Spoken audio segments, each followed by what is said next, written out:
Using the rear microphone array. By default, the HMT-1 and HMT-1Z1 utilize a primary microphone array for optimal noise cancellation.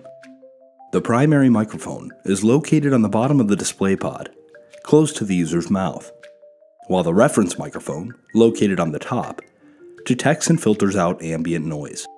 RealWear promotes safety in several ways, including providing the ability for the user to maintain remote communications and device control with the display moved completely out of the way. If use of the display is not required, a set of rear microphones located on the opposite side of the device can be utilized. To activate the rear microphones, triple tap the action button on the boom arm side of the device. An audible and visible notification will appear. Using rear microphones. Once engaged, flip the boom arm back and out of the way. To return to the front microphones, simply triple tap the action button again. Using front microphones. And flip the display back into view.